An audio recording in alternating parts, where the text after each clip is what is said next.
Hi, this is Linda West with Living Live, and today I have the pleasure to introduce to you Patty Aubery. Now, Patty is wait, hold on a second.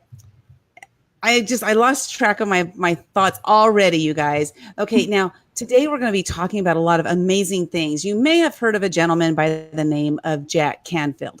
Well, Patty is the president of the Canfield Training Group, and she's a co-founder also. And Patty, I'm just like totally screwing this thing up. I'm going to start over. Okay. I'm going to start. I think I'm a little nervous. Screw it up. It's fine. So far you haven't made any mistakes. That's right. I haven't made any mistakes. So let's just we're going to rewind. Okay. So Patty's the co-founder of the Canfield Training Group, former president of Chicken Soup for the Soul Enterprises, and a #1 New York Times best-selling author. Now, Patty knows what it's like to juggle a publishing company, a family, and social obligations, along with the responsibility of developing and marketing more than, get this, 250 titles and 500 million copies of the Chicken Soup books and licensed goods worldwide. Those are just some crazy numbers, Patty. We're going to talk about that in just a second. Now, Patty is the co-author of several of the Chicken Soup titles, including her most important piece of work published in 1996, Chicken Soup for the Surviving Soul, which was written to support her mother, along with millions of other women who are diagnosed with breast cancer. So, Patty, I want to welcome you to Living Live. I'm so excited to have you here. And I guess I'm a little bit starstruck. I mean, I don't know what else happened to me. You've done so much. And, you got started at a really young age. You're working with Jack Canfield. And I mean, I guess before we get into anything, why don't you share with us, how that happened? How did you even get into that sphere? Well, that's an interesting story, actually. I literally had no idea who Jack was. I didn't know anything about this world of self-help. I was married, and my husband at the time wanted to get into a sales position. He was a tech nerd kind of guy. And so we decided to move to LA so he could literally sell cars to learn how to sell, even though he kind of knew how to sell, but nobody would give him a job. And so, of course, I left my job and decided to start looking for one. So I answered an ad in the LA Times that said secretary wanted $25,000 a year.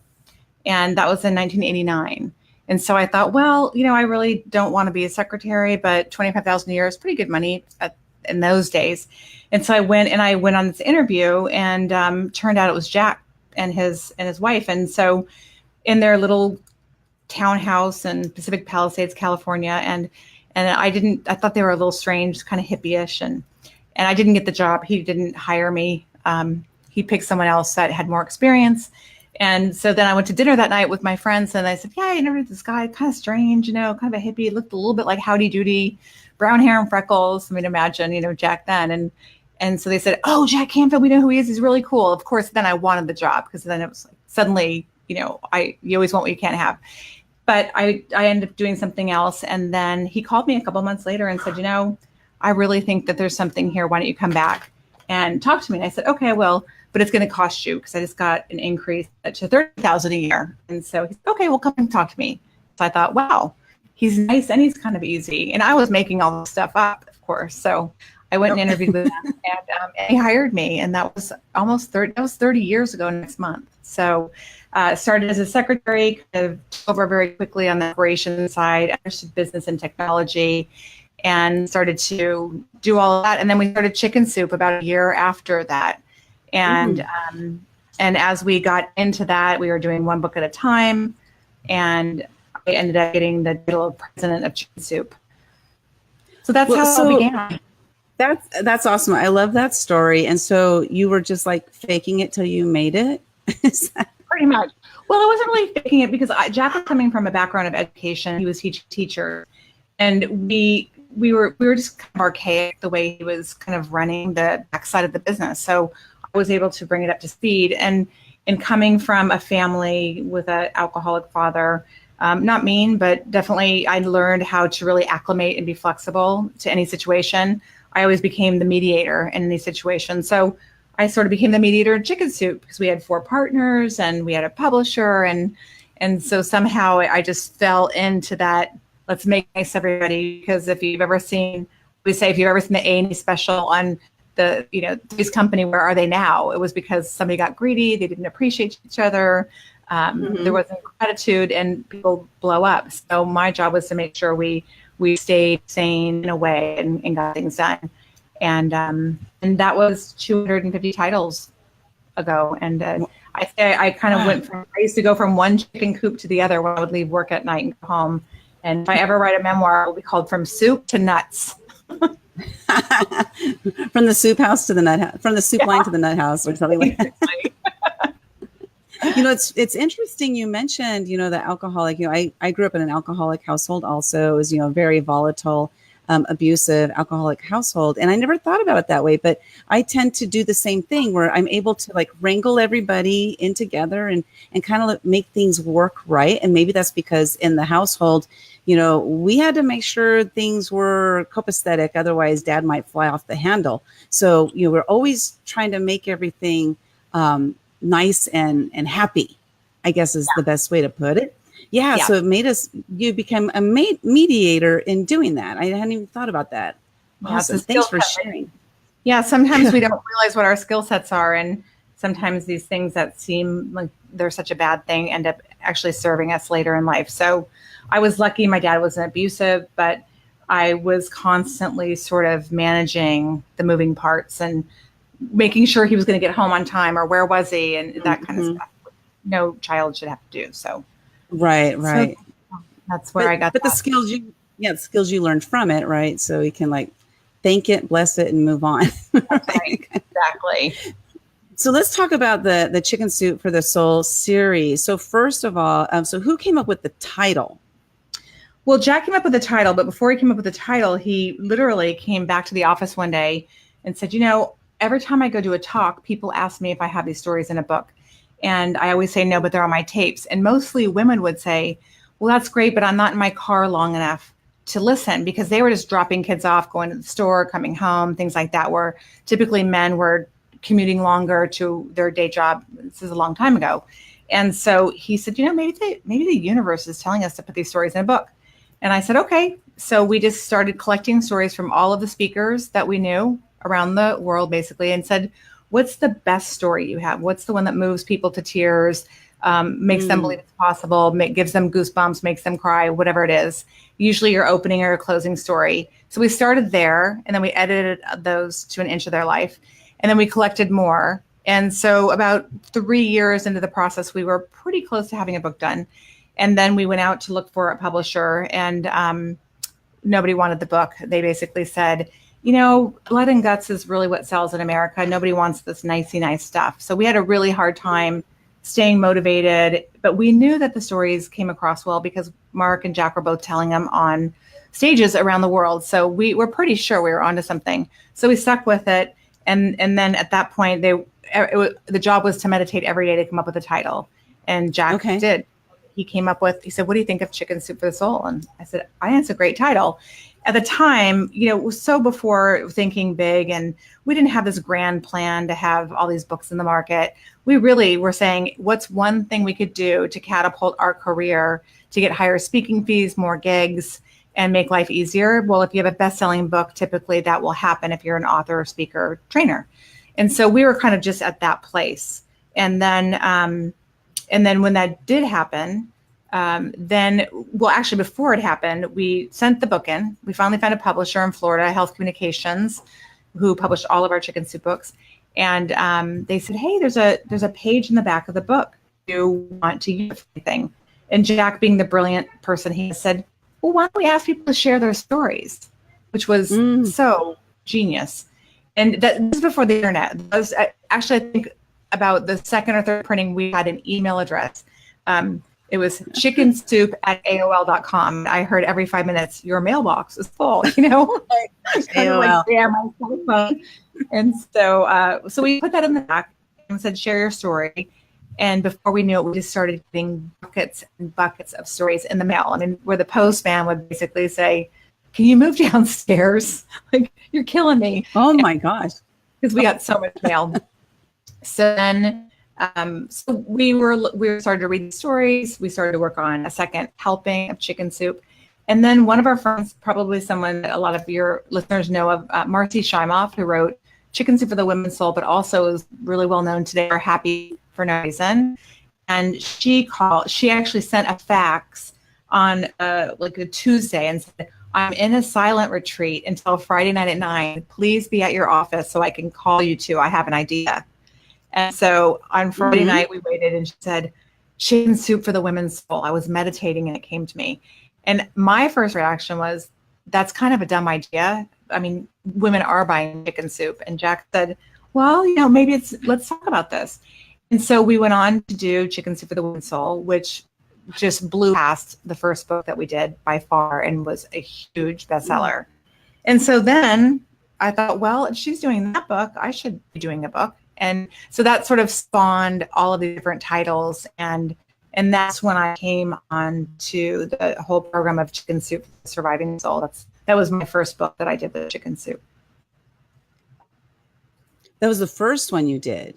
Yeah, so I was responsible for the compilation and the editing of Chicken Soup 1 and 2. I was managing the process with Jack of all the books.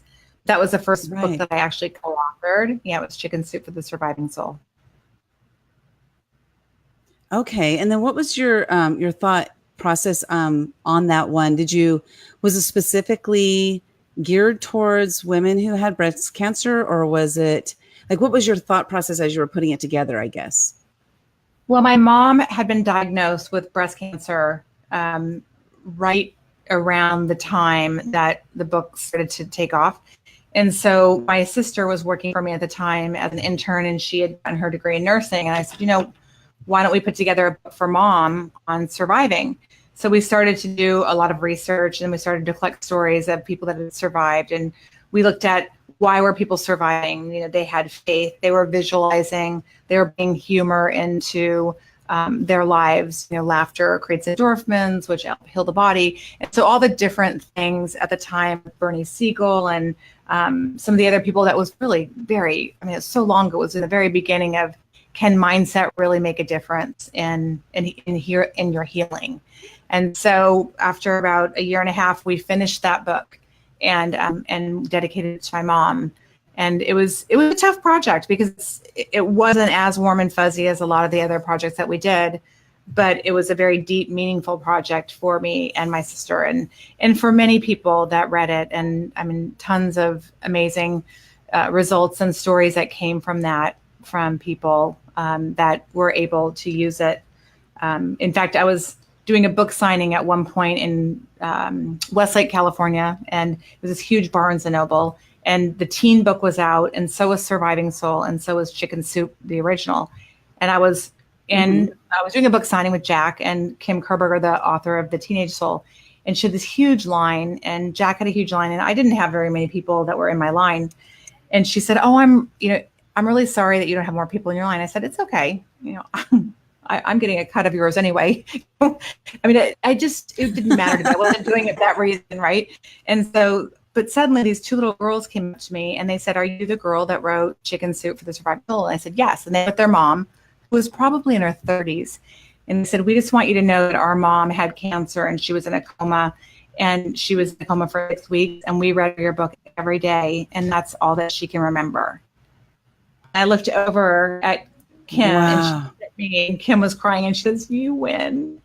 So it was a much more meaningful thing, and I learned a lot from that. I learned that you can change your mindset, and so that sort of took me to some of the other books that I ended up doing around Christian soul and faith, and really whether you were Jewish, Muslim, Christian, Catholic, whatever it was, if you really believed in a higher power, that you had a higher rate of survival. It was actually a fact.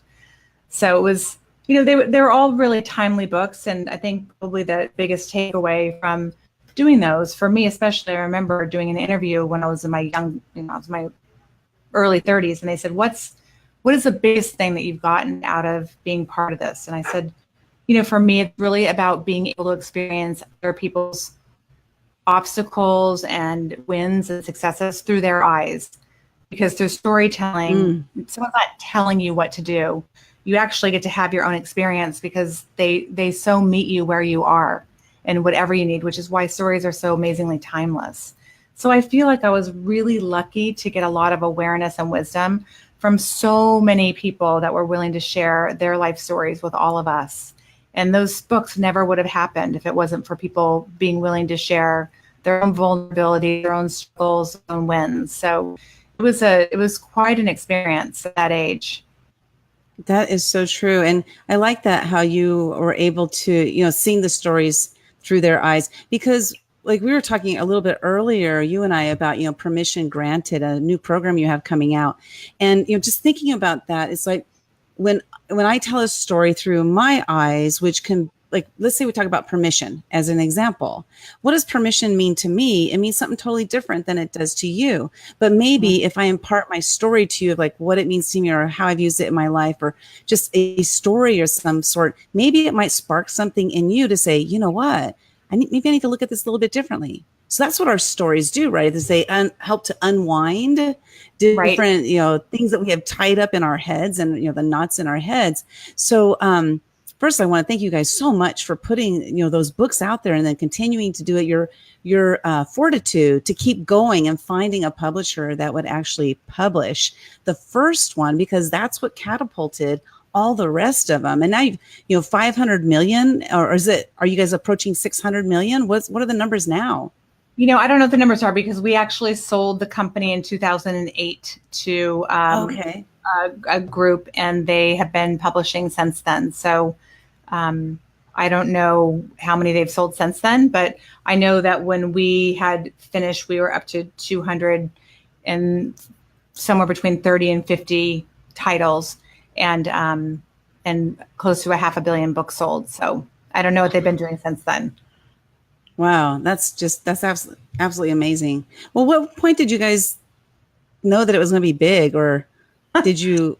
I don't know. Like, it's just like, and it's huge. It's not big. It's huge.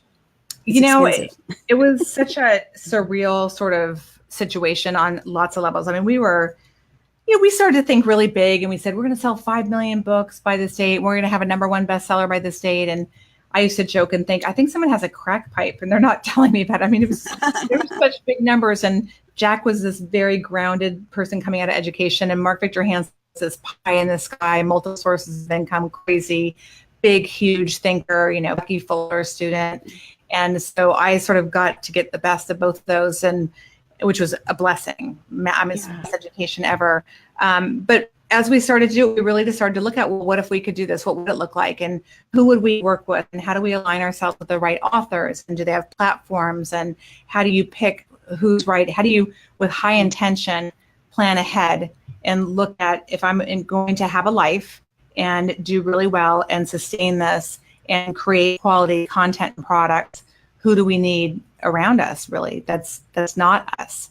And so that was really our secret to success, which was having a brand that was solid, not having one person's face on it, chunking it out into women and golfer and Christian and pet lover and all kinds of different markets. That at one point in time, we had a couple hundred authors at any given time out there on radio, television, book tours, and different things like that. So it started to snowball pretty quickly. At one point, we had 7 books on the New York Times list at one time, which put us in the Guinness Book of World Records. But I also had a great publisher who would call me and say, save your money. This never happens, and write everything down, because someday you'll write a book about this. And so he would, and then he would say, and then keep those chickens rolling. So he was really great at really keeping me. He was older, and he'd been there before, and he'd seen books do well. So he was a really good mentor for me. And so was Jack. He's such a grounded guy that we stayed pretty much, we stayed grounded, and we did a lot of work. It's difficult to scale a business at that level. So we are in the self-help business. We hire people to work with us too. We have our own coaches. We go away and do our own strategic planning meetings. All the things that we tell other people to do, we actually did as well, because it was important to stay, really solid throughout that time. Yeah. Well, it's funny because you're talking about, like action, taking action and stuff. And I'm just going to tell you really quickly a story about me when I met Jack. Is I was attending the event City Gala in March, and I was going to be on the red carpet interviewing stars, which is a whole other story in itself. But I got there late, and I got there during lunchtime. Everybody was at lunch except for Jack was talking to 3 people, and I walked in. There's Jack. Oh, I'm going to get my picture with him. Yay, I'm going to get my picture with Jack Canfield. That was like my whole thing going through my head. And so I waited till they were done with their conversation. And then as they started to part ways, the 3 people went one way, and Jack turned towards me, and he just spoke out loud. He said, "I'm hungry. I'm going to go to lunch." And I was like, "Oh, I'll take you to lunch." So I took him to lunch. It was so cool because it was like there was one of those opportunities that showed itself to me. And I just said, I'll just do this. And if I had thought about it, I wouldn't have done it. But I took action on it and didn't let anything get in the way of that. And it was the most, we were at lunch for almost 2 hours, Patty. And it's funny, when we came back from lunch, people told me that people had bid $14,000 on lunch with him, and my lunch was $38. Like, bam! But it was awesome. Lunch. I'm gonna have to talk to that man. Okay, you can buy me lunch next time. But I was like, I said, I'm gonna buy you lunch. He's like, okay. So we went off to lunch. Yeah, but it was really cool. That's good that you did that. I mean, so many people don't take that action, and that's part of this whole thing. I'm giving yourself permission to take that, and you're worth having lunch with, and you have something to share and something to say. And so it's those same stories we were talking about earlier that keep us stuck in moving forward, because, why would he want to talk to you? Or, you don't have anything to say, or we all have our own stories. Right. And so those stories limit us if we let them. And that's what I'd love to really talk about, is how to have enough awareness to say, that's just a story. I'm going to do it anyway. Yes, I'm scared. I'm nervous, but so what? If I don't do it, where will I be? It's worse to not do anything. That's the worst thing you could do, is because then you're like, I should have, right? And you should all over yourself. Right. Yes. You don't want to do that. No. Well, let's talk about your permission granted program. Like, what is that all about? And then how did you come up with that? Well, one day I got really mad at Jack, and I said, I'm going to give myself permission to say no. Wait, how long ago was that? First, I want to know, how long ago was that? It was just about 3 years ago. And he said, well, it's about time. And so what he said was, he said, you keep waiting for me to give you permission to go do something when you have permission. So I'm not a mind reader. I don't know when you want to be on stage. I don't know what books you want to do. You need to get clear on what you want. And then when you come to me and ask me, then I can say yes. But if you're waiting for me to read your mind, we're probably never going to be we're not going to be very happy. So for me, it was really about stepping up. And I mean, it was a very safe environment for me to do that with him. But still, I was the only one that was holding myself back. And I like to say, if you look at this whole Me Too movement, and you look at Gloria Steinem when she burned her bra like 50 years ago, she was giving us permission then. So what's gotten in the way? And you come from corporate America, and a lot of people listening do too. But I do believe that there's a part of our own psyche that continues to believe that we're still in that space, that, we're women, so we don't deserve as much, or whatever it might be.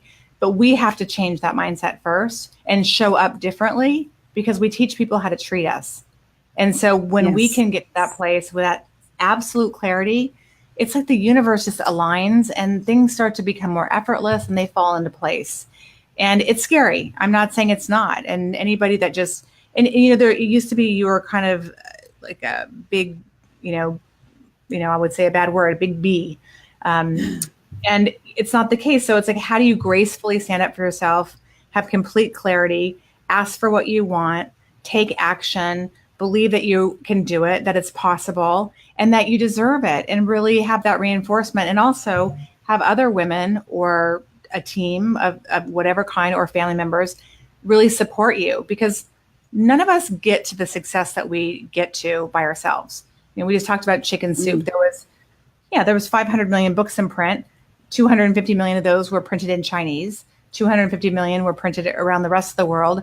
And I had 250 book titles with probably 4 authors on each book. And so it was a very collaborative, collective way to move forward. And it was not just one person. So it does take a village. And I think sometimes we think we're supposed to know everything, have good grades in every subject, be perfect. And it's just not the case. Like, I'm never going to get an A in calculus and an A in English, So the real world today is collaboration and community, and it's not competition. So that's sort of what I like to remind people, because we forget. Yeah, so true, right? Because when we grew up in whatever environment we grew up in, like you and I both, and I know Jack also grew up in an alcoholic household, and there's many of us that grow up in that. And I don't know about you, Patty, but when I was growing up, I always thought that we were the only family that had a father that was, fighting with my mother all the time. I never knew anybody else that had that. So I thought I was alone, that I can't talk about this to anybody because nobody else is experiencing this and they won't understand where I'm coming from. Yet I'm finding out that I wasn't alone at all, that there are many people who grew up in the same kind of environment, and we have a lot to share with that. And it's not about like commiserating or anything like that, as much as it is just learning that there's different ways to see things in life by sharing our stories with others, by collaborating with people out there who might want to collaborate with you on whatever it is, and then grant permission to just put yourself out there and do it. It's true. And, I was the other side of that story. I thought that everybody just, their parents or their dad came home and drank and crashed his cars every now and then. And I thought that was normal. So I didn't think anything of it. And which is the other side. And then when I got out to the real world and started to get into the world of Canfield and self-help, and went, wow, maybe this isn't so normal. So we all have our stories about what's normal, what is all of that look like. And so it's really more about like, well, what if none of this were true? Or Byron, Katie, how do you know this to be true? So really just being open to a whole new way of doing anything and everything, having a blank slate, starting over, redirecting. You're tired of one world in a corporate, you want to get into a different kind of world, bridging that gap, but being open, because if we're open to things, they will show up because they're there already. But it's the stories that limit what we see and how we think. And so by just affirming that I'm available to see these things, and I don't know if you've ever seen that video that Jack shows of the gorilla. But so often we miss the gorilla, when we're so laser focused on what should, as you said earlier in the interview, how things should be. Well, maybe they shouldn't. Maybe they're just perfect, just the way they are. And that's kind of how I would want listeners to just practice for a week. If everything was just perfect, just the way it was, and I'm going to learn from whatever it is, what would my life look like at the end of the week, and what awareness is what I have, and maybe how could I make it different? I love that. Just like for a week practicing that, because then maybe after practicing that for a week, you'll actually incorporate that into your daily life, possibly. You never know. Got to take action, right? Yeah. Right. Yeah. So just about being aware, having that awareness of what's going on. And you guys, I wanted to let you know that if you go to Patty Aubery, AUBERY.com, she has a free download for you. It's a free guide on turning your dreams into goals. So do you want to give us like a quick tip on that? Like how we can turn our dreams into our goals? Sure. So lots of times we think like, oh, someday I'm going to do this, or someday. And lots of times we set goals if we're setting them at all. If we don't set them at all, our likelihood of getting them is very slim. So when we do set goals, I like to say, just dream as big as you can, and don't edit your goals before you get them on paper or before you let them out of your mouth, because we limit ourselves by doing that. So dream as big as you can, write them down. This is a great little download and a great way to share it with your friends and start to practice it, visualize it, affirm it, and sort of own it. It's sort of like if you wanted a new car, you could just think about it, or you could go sit in one and smell it and feel it and do everything that you can to really kind of embody that. And you'll get there further, faster, with less effort, and definitely more fun. So check it out. That's awesome. I love that. And you know what I do when I write down a goal is, as I'm writing it, I immediately expand it, because I'm scared. It's like, if I'm not scared, the goal's not big enough for me. And so I will immediately expand it, and it gets scary. It's like, Yeah, it does. It does. But the more you share it and tell other people, the more likelihood you are of getting there because you won't back out. right. Right, right. Yeah, because when you share it with other people, it's almost like it puts it into action, right? Or puts the momentum behind it because now they're thinking about your goal for you. I don't Exactly. know. Exactly. And if you don't tell people, they can't help you. And that's the other thing. People love to help other people. I love Mm, helping people. And I rarely ask for help. So when I let people know what I'm looking to accomplish, if they can help me, I get to let them have that same feeling that I get to have every day when I go to work, because that's what I do for a living. And so let's not rob other people of having the same good feeling. So again, it's a reframe. You're not being an imposition, you're actually a gift. that's so great. I love that because I'm one of those who I get so much more out of giving than I do from receiving. So Mhm. it like just like you said, Patty, if people are asking me for something, especially if I can help, I mean, I feel gratitude for them asking me because that to me says that they trust me enough that they want to ask me and then they think that I can deliver. And that's like, and then it's like, bam, when I can, I just feel so good. I feel like I'm getting a bigger gift by giving than I am by receiving. So that is so true. Thanks for sharing that. Sure. So let's end the show then with just lastly, pattyaubery.com. Patty, is there anything that I missed in this conversation that I should have hit? Just that you're awesome. And thank you for inviting me on the show, and keep up the good work. And I think your listeners are probably very grateful and appreciative that you are bringing them such great messages. So keep doing what you're doing. Thank you so much. And I know that now you're looking for speaking opportunities, and so if anybody's out there that has any speaking opportunities for Patty, you reach out to me or reach out to Patty, and then we'll get her on stage because I know she wants to do that now because she mentioned it a little bit earlier in the interview. Am Every I now and then right? you'll see me on stage. Yes. Okay, there we go. I do a lot of small groups, but not too many big stages. But I am pushing myself just because it's uncomfortable. So I do more of it. It's okay. It's not bad. It's fun. Well, I'm sure that you're great in front of the audience and everybody just loves you. So I can't wait to see you on one of my stages. Yeah, there we go. Thank you, Patty, so much for being here. I really appreciate it. And that was Linda West with Living Live with Patty Aubery, president of the Canfield Training Group. You guys have a great day, and we'll see you next time. Thank you.